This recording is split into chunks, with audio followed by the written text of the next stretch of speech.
I've spent the last decade scavenging through space. The teams I've worked with have changed constantly, but Jim, Anna, and Terry have always been there through thick and thin. It's not that they love me or anything, but they each have their own demons they prefer not to face. They choose the cold expanse of space over the complexities of their lives back on Earth, avoiding whatever personal issues or responsibilities they have down there. We've formed a bond out of necessity and shared experiences, finding solace in the harsh, indifferent void of the cosmos. When I first met Jim, I knew he was the right guy for our crew. Jim's our most experienced engineer and mechanic, the backbone of our operations. He takes care of the ship and everything needed for it to function. Oil changes, electricity, engine repairs, you name it. There's nothing this guy can't fix or tweak to make sure we're running smoothly. Jim's got a rough past too. He's divorced and has battled his demons with drugs. But those days are behind him now, or so we like to tell ourselves, each and every one of us. Anyway, now his vices are nothing more than a couple of beers at night. We have a little ritual after a long day of scavenging. We crack open a couple of cold ones and watch the Galacticon together. It's our way of unwinding and bonding. Drugs burn people's brains, but Jim's got this incredible ability to focus, to see solutions where others see problems. I don't know if it was before or after the drugs, but the man is a machine. He works tirelessly, often late into the night, ensuring our ship is always in top shape. His dedication and skill keep us alive out here, and for that, I'm grateful every single day. Without Jim, we'd be adrift in the void. And that's a fact. And Anna. Oh, Anna. She is our medic, the lifeline responsible for the health and well-being of this motley crew. With her extensive knowledge of alien biology and advanced medical techniques, she expertly treats the injuries and illnesses that inevitably arise during our perilous scavenging missions.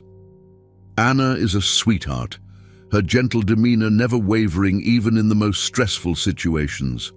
Her calm and composed nature undoubtedly aids her quick thinking under pressure, allowing her to save our lives more times than I can count. Her medical expertise extends beyond just patching us up. She can analyze and understand any strange biological phenomena we encounter. Whether it's a bizarre alien infection or an unknown toxin, Anna always seems to find a way to keep us safe. And last but not least, we got Terry. What a pompous cunt, but the guy's a genius. He's our navigator and pilot, and there's no one better suited for the job. Terry's the one who charts our courses through the most treacherous and uncharted regions of space, where we do our scavenging. His skills with the ship's navigation systems and piloting controls are second to none. Because of him, we avoid natural hazards and steer clear of hostile encounters. Terry's got this incredible spatial awareness and reflexes that kick in when we need to make quick escapes from dangerous situations. More than once, his quick thinking has saved our asses from low-life slummers and robbers, or even killers and assassins for all I know. But what really sets Terry apart is his knack for understanding alien technology. It's like he speaks their language. Whenever we come across some advanced tech or lockdown area, Terry's the one who figures out how to get us in. His talents have opened doors, literally and figuratively, that would have otherwise stayed closed to us. Without Terry, navigating the vastness of space and the complexities we encounter would be a whole lot tougher. But don't let him know this. He might want a bigger percentage, and we can't have that. And now, the big boss, Billy the King, or at least that's how I like to call myself after a few too many cold ones. Truth be told, I'm probably the least talented person here, but I would die for any one of my crew, and I think that's why they've stuck around for so long. It's certainly not my charming personality or my collection of Mauser 98 bolt-action rifles and Smith & Wesson 29 double-action revolvers, though I do have a soft spot for old-world memorabilia. Today, however, was the worst day of our lives. It started like any other day. We each rose from our bunks, the routine as familiar as breathing. Mornings aboard the ship required a minimum of 40 minutes for everyone to shake off sleep and prepare for the day ahead. Once we were all somewhat alert and functional, we gathered around the kitchen table, the heart of our ship's social life, you could say. We fooled around, sharing jokes and teasing one another. It was our way of maintaining a semblance of normalcy in the vast emptiness of space. Amidst the camaraderie, we also reviewed our daily to-do lists, discussing the tasks and challenges that awaited us. Despite the routine, the sense of teamwork and the bond we share made even the mundane feel meaningful. However, we are all on edge because we haven't had any cash coming in for the past month, and our funds are running dangerously low. The tension in the air is unmistakable as we scrape by on whatever remnants of food we can find, often resorting to eating stale scraps and long-expired rations. The constant gnawing hunger and the uncertainty of our next meal only add to our collective unease, making every day a struggle to stay hopeful amidst the growing desperation. As we go about our day, I gather the crew together, my expression firm and resolute. As we all know, I begin, my voice steady yet carrying the weight of our dire circumstances. Our financial situation is dire. We've been scraping by for too long, and it's time we take a different approach. I pause, letting the gravity of our predicament sink in, then continue. I propose we venture through the granite asteroids. It's a risky move, but we need to explore uncharted territories if we hope to find something valuable. I look each of them in the eyes, hoping to convey both the urgency and the possibility of this daring plan. It won't be easy, but it's our best chance to turn things around. And we have food for at least another 2 weeks, I add, trying to instill some hope. If we don't find something within a week, we can head back to the Bella checkpoint to refuel and buy some food with the cash we have left. The room is silent for a moment, the weight of our situation heavy on everyone's shoulders, but I see they are on the same page as me, so we go. As we approach the granite asteroids, I can see beads of sweat forming on Terry's brow. Despite being the best pilot in the galaxy, this treacherous cluster of asteroids would challenge even the most skilled navigator. The granite asteroids are infamous, known as the most perilous part of the known galaxy, with no recorded accounts of anyone successfully traversing them. The journey is harrowing, filled with constant dodging, evading, and countless close calls. Terry's hands grip the controls with unwavering focus, every muscle in his body taut as he maneuvers through the chaotic asteroid field. The ship shudders and lurches, narrowly avoiding collisions by mere inches. After what feels like an eternity of white-knuckle flying, we finally break free of the asteroid's grasp. A collective sigh of relief echoes through the cabin. "Who's the king of the universe, baby?" Terry exclaims, his voice bursting with exhilaration as he celebrates nailing every turn. "Hey, you should check for the Guinness Galaxy Records," I say, a hint of intrigue in my voice.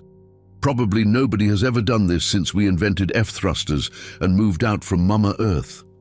The thought of Terry's achievement being immortalized adds a spark of pride to the relief we're all feeling. Suddenly, Terry's screen lights up with an unexpected signal, something not marked on the COS maps. "What do we have here?" Terry mutters, his voice laced with puzzlement. "Looks like we've discovered America, boys," he adds, a note of excitement in his tone, implying we stumbled upon uncharted territory in the vast expanse of space. "Wait, stop the ship," I command, a sudden wave of caution washing over me. The galaxy is still a wild west, and anything could be lurking out there. Assassins, robbers, criminals in hiding, maybe even aliens for all we know. Humanity is still new to cosmic exploration. We can't expect to understand the entire universe in just 120 years. "Let's take this slow, okay, guys?" I advise, my mind racing to formulate a plan. We don't want to get what little we have left stolen and be left for dead, do we? The crew nods in agreement, their expressions a mix of anticipation and wariness. "Let's wait and see if there's any movement," I continue, my eyes scanning the surrounding void for any signs of life or danger. We hold our breath, the silence in the cabin thick with tension as we prepare for whatever might come next. The unknown looms ahead, both a promise of discovery and a potential threat, and we need to be ready for either. We waited for almost 2 hours, scanning the area with tense anticipation. There was no activity, no signs of life. Deciding to inch closer, we advanced halfway and repeated the waiting process. Again, there was nothing. Finally, we reached a point where we could almost touch the mysterious object. After a brief deliberation, we prepared ourselves and decided to embark on this ship. I wasn't sure if ship was the right term, though. Its structure was unlike anything human-made. The thought crossed my mind that it could be a concealed military complex akin to Area 51 back on Earth. However, upon closer inspection, it was far too bizarre for even that.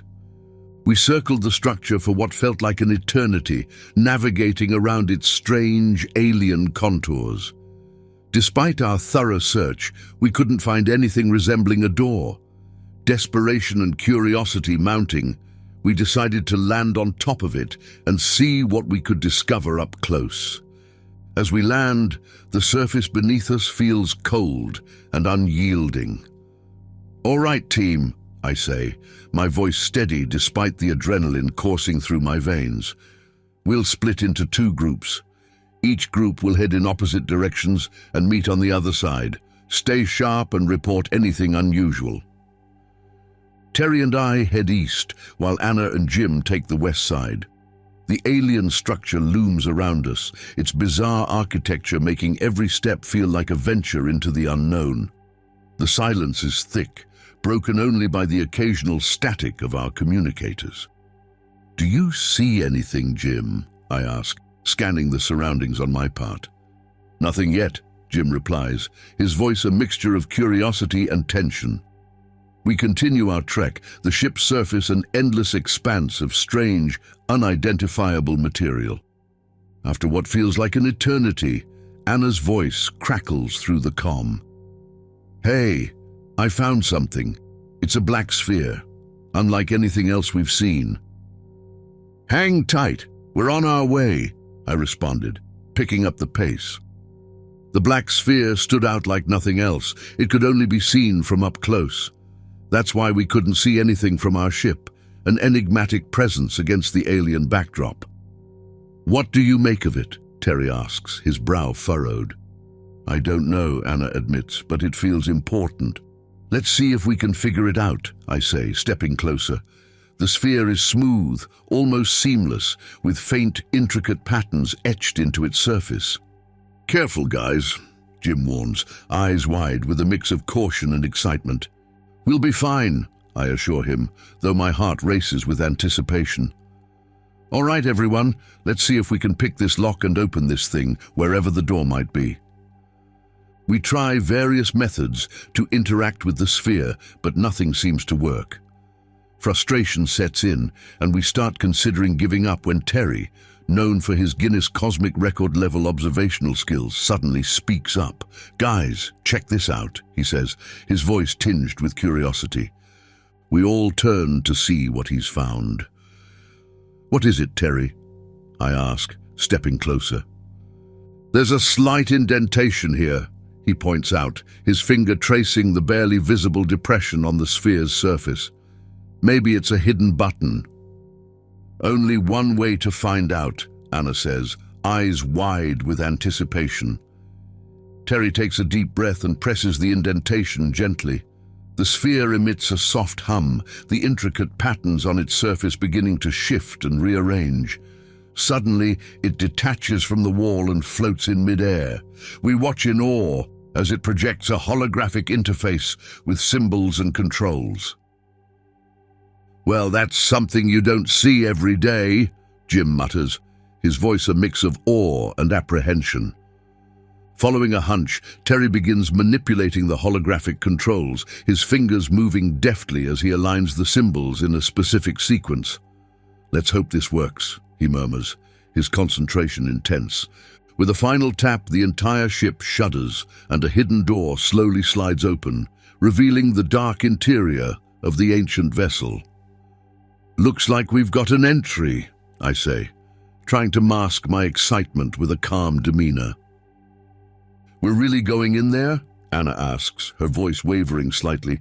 "Yes," I respond, "but stay alert. We have no idea what we might find."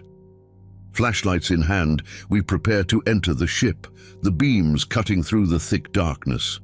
The door closed behind us and we could see on our info pads that the levels of oxygen are stable in the ship, so we removed our masks. At the point we were at, the least we could do was save on oxygen. The air feels charged with anticipation as we take our first cautious steps into the unknown. As we move through the long, dimly lit hallway, Anna meticulously collects writings on the walls, taking pictures of everything around us. The eerie silence is only broken by the occasional click of her camera. We pass by rooms filled with what look like hibernation pods, each containing strange, otherworldly creatures. "Careful, Anna," I say, my tone heavy with caution. "Check if you get any signs of life." Anna scans the pods with her device. "Yes," she replies, her voice tinged with intrigue. "They seem to be alive." "Are these fucking aliens?" Terry exclaims, his voice a mix of fear and excitement. "Did we just discover goddamn aliens?" "Stop it," I snap, trying to keep everyone focused. "We don't know the whole story yet. Let's keep moving, and please be careful not to touch anything. These guys look like they could tear you apart in seconds." I can't help but stare at the odd creatures, their forms resembling something straight out of a sci-fi film. Finally, we arrive at a room that appears to be the ship's control center. We enter cautiously, every shadow a potential threat. My mind races with the thought that someone or something could be awake and watching us. "Let's see if we can power up the systems and get more info on this thing," I suggest, moving towards the control panel. Despite our best efforts, the alien technology is completely foreign to us. We can't make sense of any of it. Anna had begun feeding bits and pieces of the alien script and whatever else she was finding into our AI algorithm.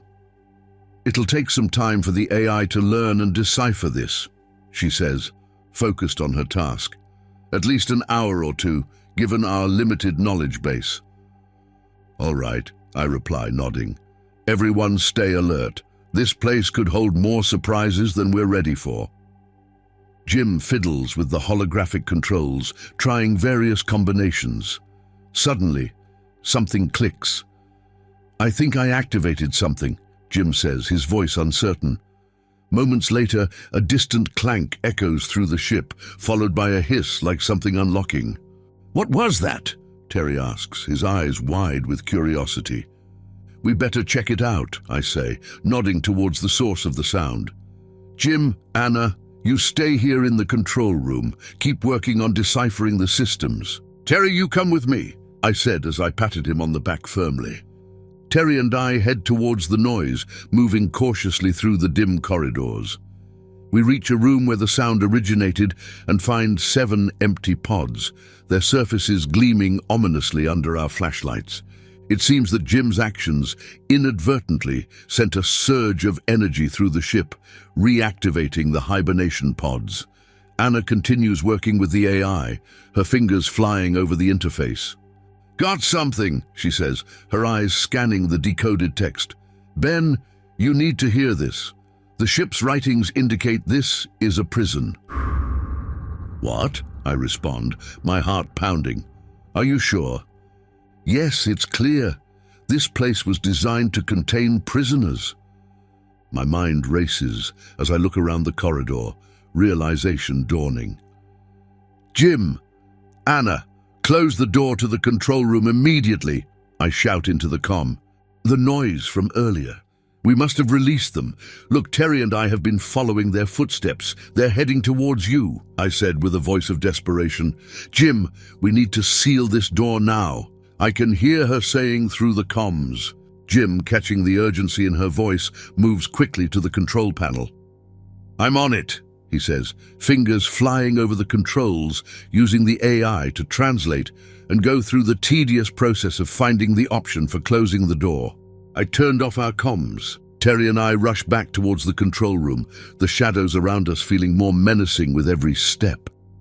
God, please, just this once, I murmur to myself, hoping we can secure the area before the reactivated prisoners reach them.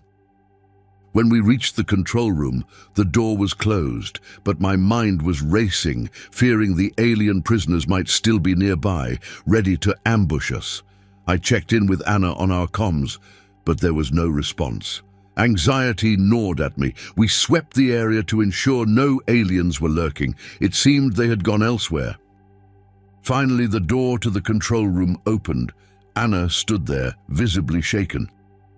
Anna, what happened? I asked, my voice tight with concern. As she moved aside, I saw the charred remains of an alien creature on the ground. Beside it lay Jim, bleeding and unresponsive. "Jim!" I yelled, rushing to his side. "Is he okay?" I asked, my voice laced with panic as I checked for vitals. Anna remained silent, her head bowed. My heart sank as I felt for a pulse and found none. Jim was gone. "All right, everyone in the room and close the door," I ordered, forcing myself to push through the grief and focus on our survival.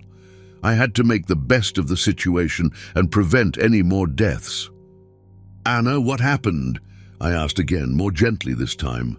"Jim tried shooting it, but it didn't even leave a scratch," she explained, her voice trembling. "Only when he used the flamethrower did the creature die." I nodded, digesting the critical information. "Terry, how many flamethrowers do we have?" I asked, a plan beginning to take shape in my mind. "We've got 3 here, plus Jim's, but that one's almost out," Terry replied, his voice steady despite the tension.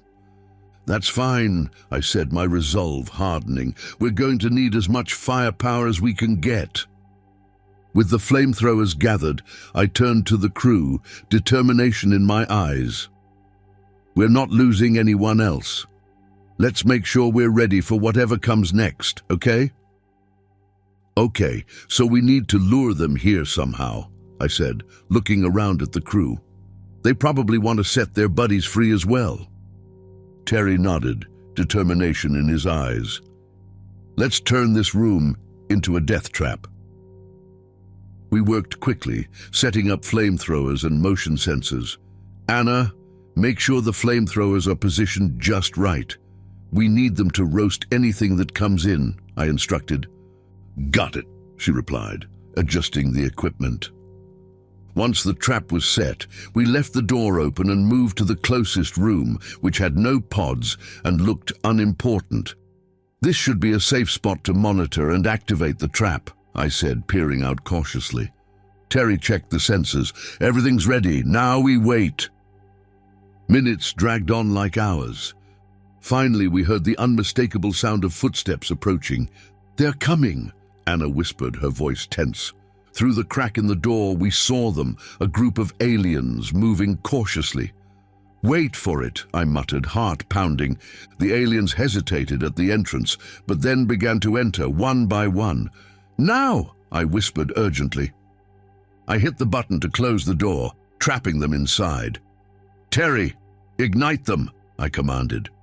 Terry activated the flamethrowers. The room filled with flames, and the aliens let out horrifying screeches. Then, silence. We waited, holding our breath.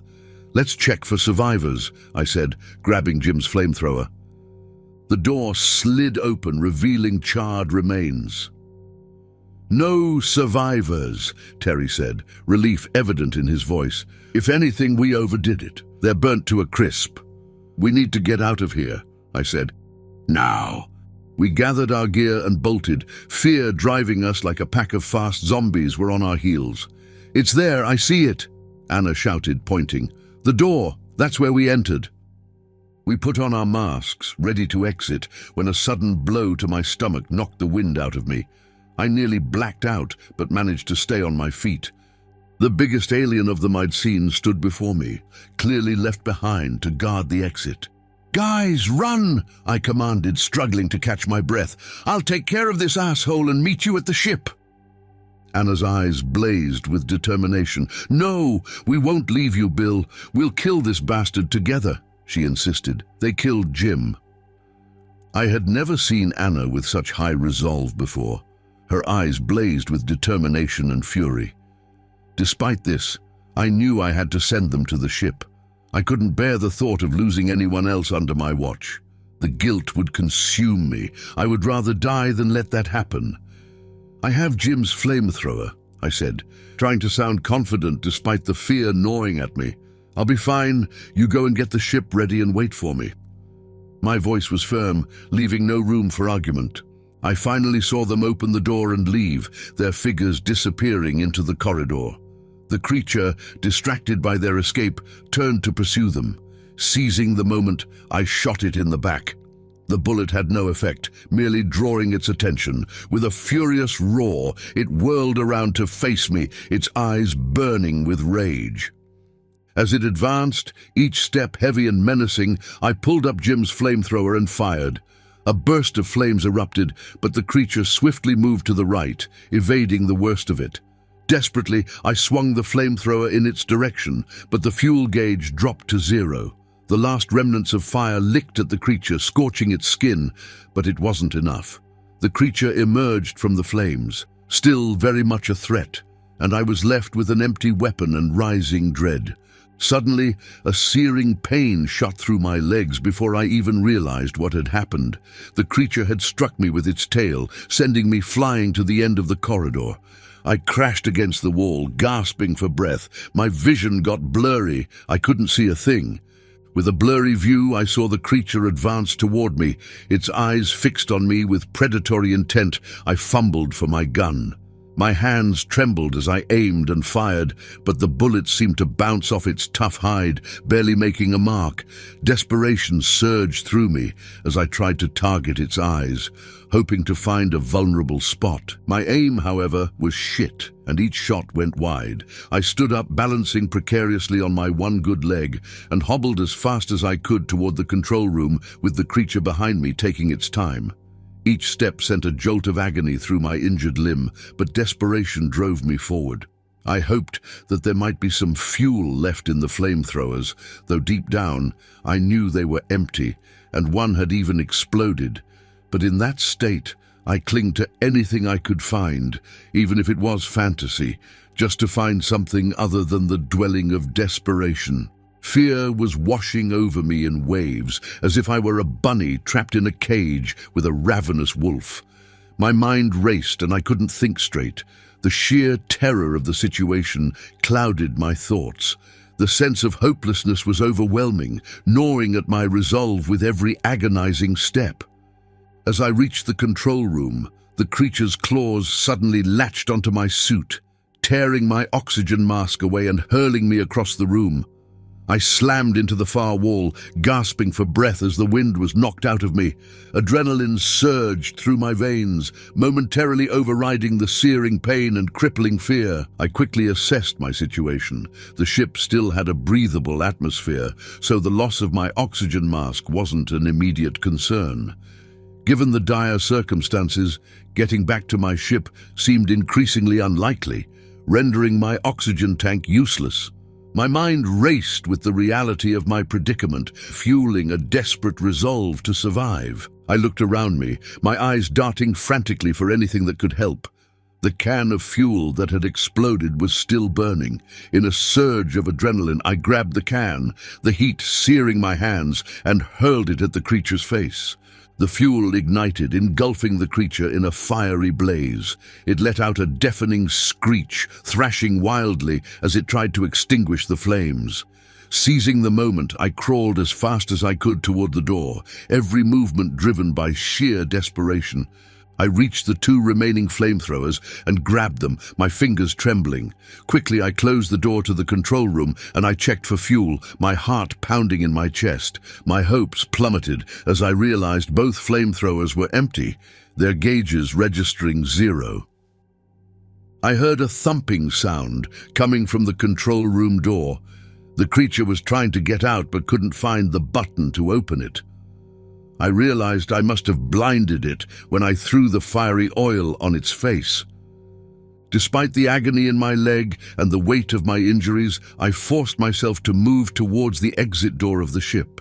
Each step was a struggle, my body screaming in protest, but I pushed forward, driven by sheer determination. I was alone, completely isolated. If I exited the ship, I would suffocate in the vacuum of space, but at least I would take this monster with me.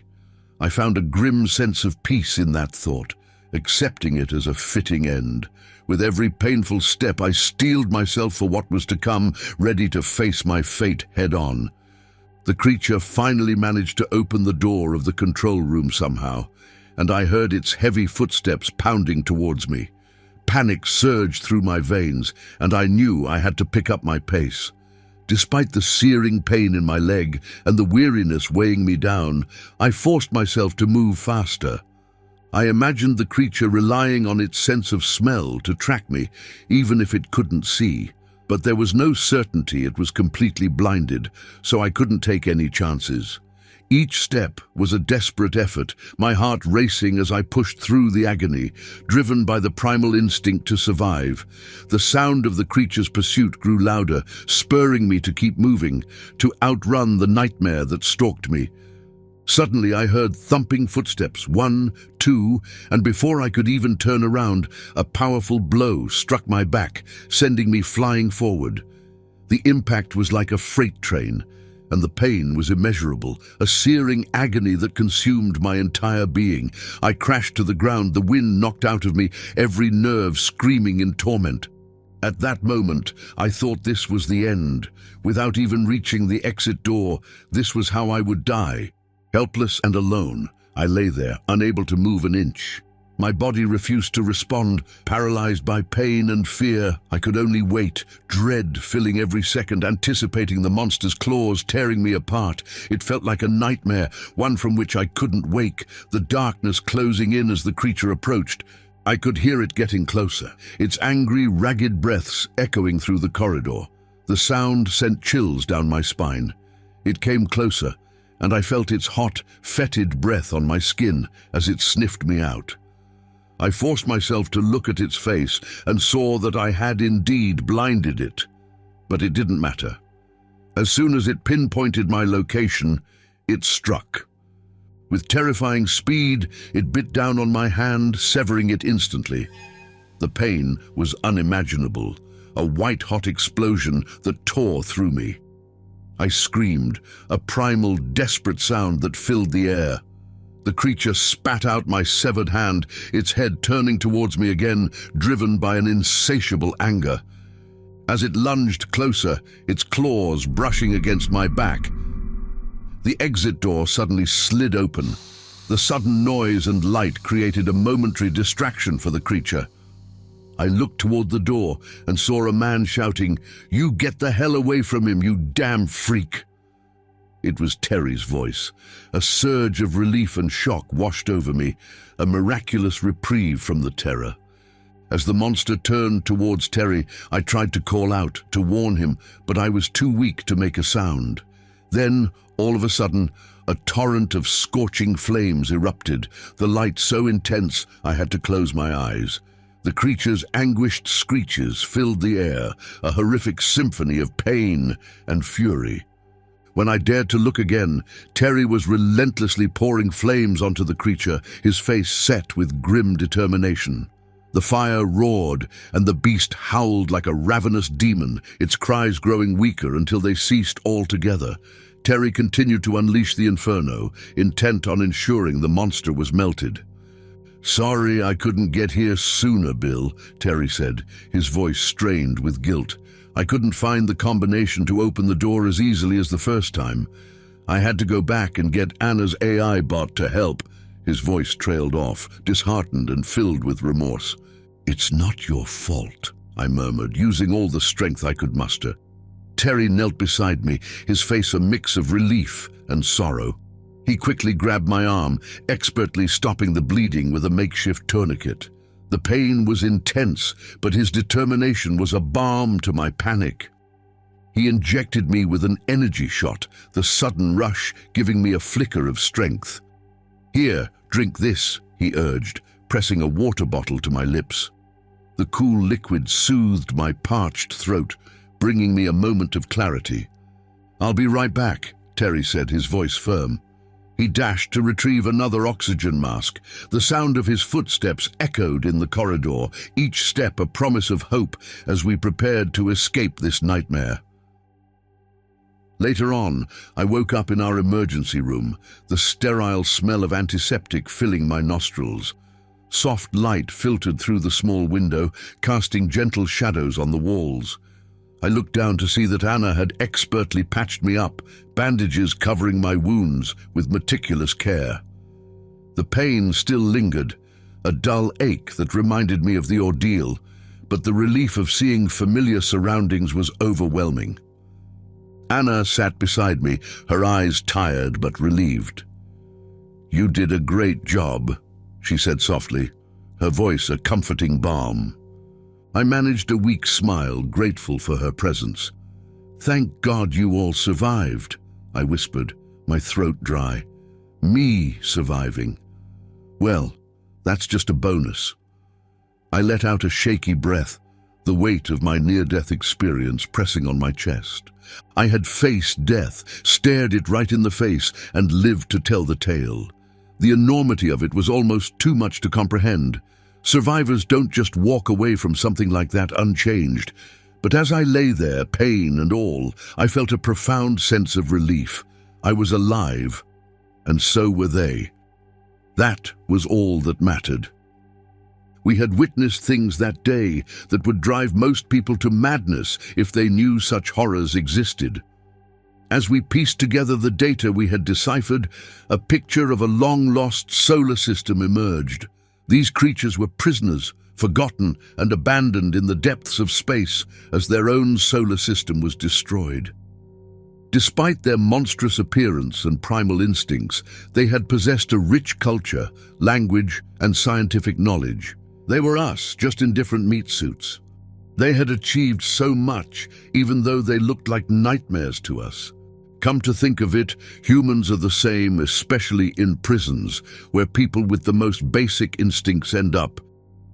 That's a reflection of who we really are, and makes you question, what is progress actually?